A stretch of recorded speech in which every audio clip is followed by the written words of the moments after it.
इस एपिसोड की स्टार्टिंग में हम देखते हैं केल और कलीफला इन दोनों के लिए टूर्नामेंट ऑफ पावर में टिकना काफ़ी ज़्यादा मुश्किल हो रहा था। इसकी वजह से यहाँ पर केल और कलीफला ये दोनों ही फ्यूजन का रास्ता अपनाती है, पर इस मोड पर इन्हें डांसिंग फ्यूजन के बारे में आइडिया है और ये डांसिंग फ्यूजन को परफॉर्म करती है। इस मोड पर यह डांसिंग फ्यूजन को परफॉर्म करती है और यहाँ पर कैले नाम की हमें एक फ्यूजन वॉरियर देखने को मिल जाती है। ये कैलीफ्ला से काफ़ी ज़्यादा अलग है, इसकी पर्सनालिटी काफ़ी ज़्यादा साइलेंट है, जस्ट लाइक गोजेटा।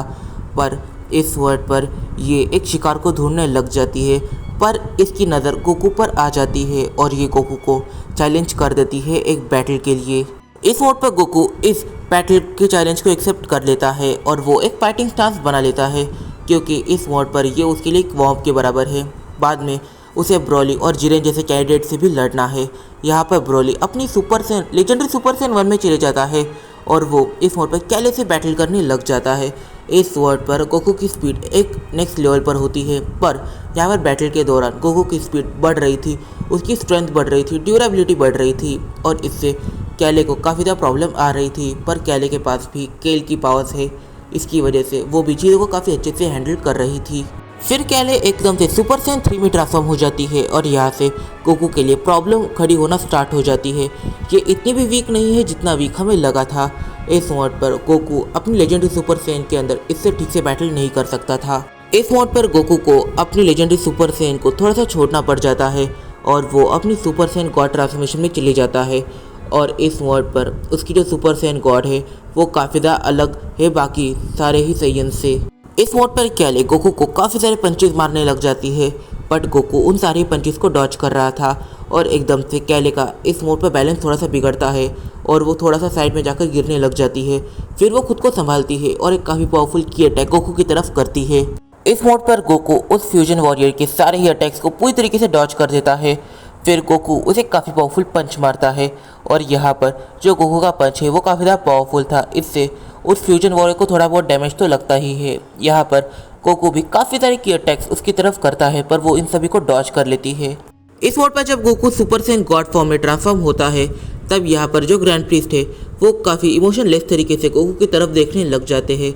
इस चीज़ को उन्होंने बिल्कुल भी एक्सपेक्ट नहीं करा था। इस मोड पर फ्यूजन वॉरियर के लिए प्रॉब्लम्स काफ़ी ज़्यादा बढ़ चुकी है और यहाँ पर वो अपना बेस्ट ट्राई कर रही है, पर उसका बेस्ट गोकू के सामने कुछ भी नहीं है। गोकू अपनी स्ट्रेंथ की मदद से थोड़े टाइमिंग के अंदर उसे होल्ड करता है और उसे टेक डाउन करने में कामयाब हो जाता है। फिर सीन शिफ्ट होता है, हम देखते हैं इस मोड पर मास्टर रोशी को, जो एक फाइटिंग स्टांस बनाए हुए थे, वो किसी की तरफ काफ़ी इमोशनलेस तरीके से देख रहे थे। फिर हम देखते हैं इस मोड पर मास्टर रोशी जिरेन पे अटैक करने के लिए आगे बढ़े हैं। उन्होंने एक काफ़ी पावरफुल पंच बना रखा है और वो जिरेन की तरफ जाते जा रहे हैं। इस मोड पर हम देखते हैं कि जिरेन उस अटैक को काफ़ी इजीली डॉज कर लेता है, क्योंकि जिरेन के पास काफ़ी इंसेंस स्पीड है और उसकी स्ट्रेंथ तो गॉड ऑफ डिस्ट्रक्शन से भी ज़्यादा है और जिरेन एकदम से वहाँ पर सीरियस भी हो जाता है। और इस मोड पर हम देखते हैं कि जिरेन एक काफ़ी पावरफुल पंच सीधा मास्टर रोशी को मारने की कोशिश करता है, पर मास्टर रोशी उस पंच को पूरी तरीके से डॉज कर लेते हैं।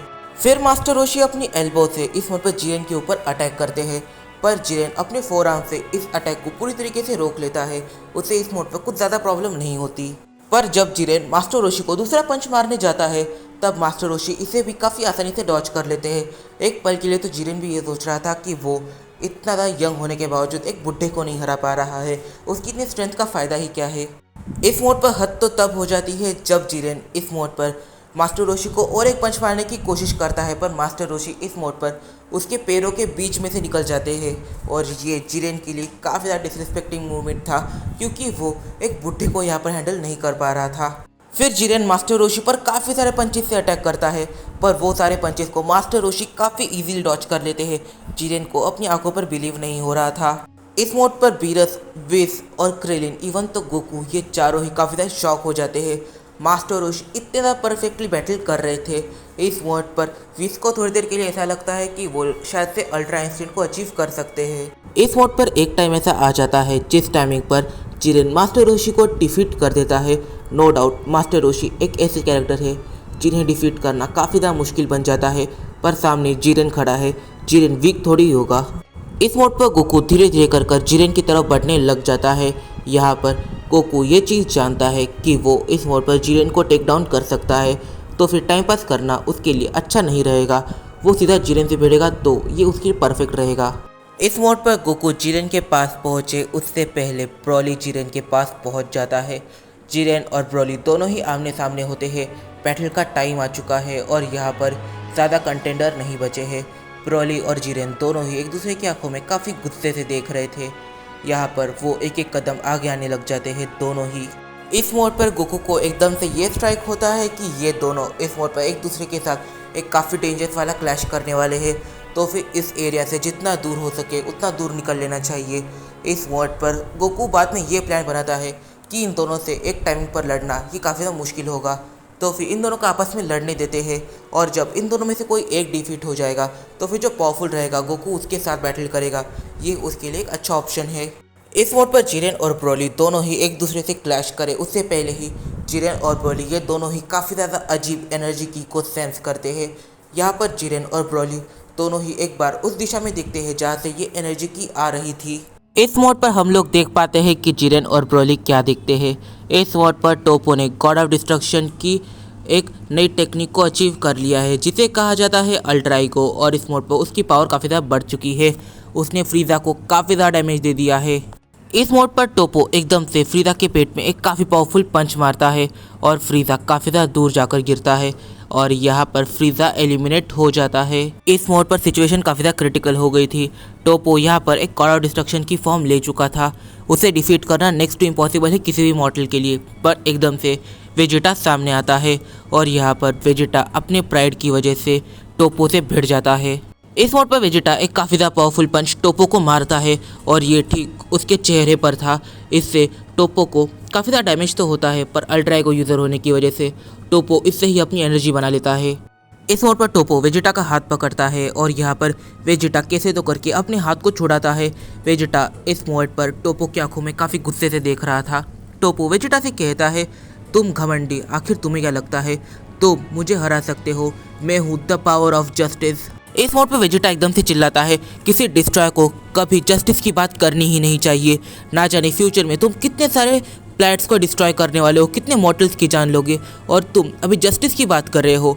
यहाँ पर वेजिटा काफ़ी ज़्यादा डेंजरस डैमेज यहाँ पर टोपो को देने लग जाता है और टोपो अपनी एनर्जी बना रहा था, पर उसका सिर्फ एनर्जी बनाने से क्या ही फ़ायदा होगा अगर वो अपनी एनर्जी को यूज़ ही ना कर पाए।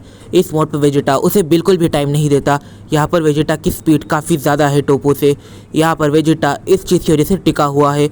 टोपो इस मोड पर सोचने पर मजबूर हो जाता है कि उसे क्या करना चाहिए। इस मोड पर टोपो इन सारी चीज़ों से थोड़ा बहुत फ्रस्ट्रेट लग रहा था। टोपो एकदम से एक हकाई जैसा काफ़ी पावरफुल अटैक वेजिटा की तरफ करता है। यह अटैक वेजिटा को सीधा जाके लगता है। टोपो इस मोड पर श्योर था कि यहाँ पर वेजिटा 100% एलिमिनेट हो चुका है, वरना वेजिटा की जान भी जा सकती है। यहाँ पर टोपो श्योर नहीं था, बट इस मोड पर एक चीज़ देखकर टोपो भी शॉक हो जाता है। इस मोड पर हर किसी को लगा कि यहाँ पर वेजिटा हार चुका है, पर वेजिटा अभी हारा नहीं था। इस मोड पर वेजिटा ने उस अटैक को कैसे तो भी करके मैनेज किया, उस अटैक को सहन किया, पर हाँ इन सब में वो अपनी बेस ट्रांसफॉर्मेशन में चला गया। बट एकदम से इस मोड पर हम देखते हैं कि वेजिटा अपनी थोड़ी बहुत ताकत लगाकर सुपर सैयन ब्लू के अंदर ट्रांसफॉर्म हो जाता है और वो एक इतना डेंजरस अटैक टोपो पर करता है कि इससे टोपो एलिमिनेट हो जाता है। पर उसके बाद वेजिटा पूरी तरह से अपनी होश और आवाज़ पे नहीं था, वो तब भी एलिमिनेट हो जाता है। यहाँ पर वेजिटा और टोपो ये दोनों ही एलिमिनेट हो जाते हैं। इस मोड पर काबा को वेडॉस की एक बात याद आती है कि काफ़ी सारे यूनिवर्सेस के जो मॉडल्स है वो उनके डिस्ट्रॉय से भी ज़्यादा पावरफुल है। तो इसका ये मतलब होता है कि वेजिटा किसी छोटे मोटे यूनिवर्स के गॉड ऑफ डिस्ट्रक्शन से ज़्यादा पावरफुल है। तो घूम फिर कर यहाँ पर एक ही आंसर मिलता है, model is powerful than destroyer. पर यहाँ पर एक काफ़ी बड़ा प्लॉट ट्विस्ट है। इस मोड पर यूनिवर्स 6 के सिर्फ 2 ही कंटेंडर अभी तक सर्वाइव कर पाए हैं। पहला है यहाँ पर है हमारा काबा और दूसरा है ग्रैंड मास्टर जो है ब्रॉली। इस मोड पर ये दोनों ही यूनिवर्स 6 को जिता सकते हैं। अगर ये दोनों हार गए तो फिर यूनिवर्स 6 को इरेज कर दिया जाएगा। इस मोड पर टाइम धीरे धीरे आगे बीतता है और यहाँ पर हम सिर्फ ये जान पाते हैं कि अब सिर्फ 3 ही यूनिवर्सेस फाइनल मैच के लिए बचे हैं। पहला है यूनिवर्स 7, यूनिवर्स 6 और यूनिवर्स 11।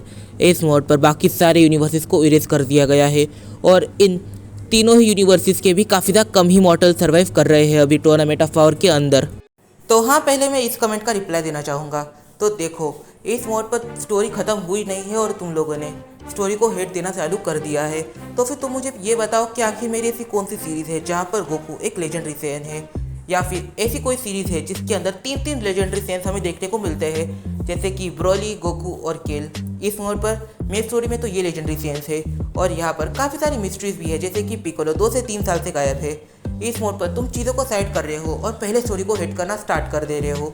ये कैसे चलेगा? पहले स्टोरी को ख़त्म तो होने दो, उसके बाद अगर तुम हिट करते हो तो फिर इसका एक रीज़न भी बनेगा। और एक काफ़ी इंपॉर्टेंट बात, इस सीरीज़ का जो कॉन्सेप्ट है वो पुरानी सारी सीरीज़ से काफ़ी ज़्यादा अलग है। तो फिर इस मोड पर तुम ये मत सोचो कि मैं पुरानी सीरीज़ को काफ़ी ज़्यादा चेंज करके तुम्हें बता रहा हूँ। पुरानी सीरीज़ को कंटिन्यू नहीं किया जा रहा है, अभी उनके बारे में सोचा भी नहीं जाएगा और यहाँ से नई चीज़ें स्टार्ट होने वाली है। तो हाँ, इस वीडियो में काफ़ी सारे सवाल निकल के आते, तो इन सवालों के जवाब हम जानेंगे अपने आने वाले कुछ वीडियोज़ में। तब तक के लिए बाय बाय। अगर तुम्हें ये वीडियो पसंद आई है तो जल्दी से जाकर वीडियो को लाइक कर दो और कमेंट करना मत भूलना, क्योंकि तुम्हारे कमेंट से मुझे मोटिवेशन मिलती है। तो मिलते हैं अपनी अगली वीडियो में।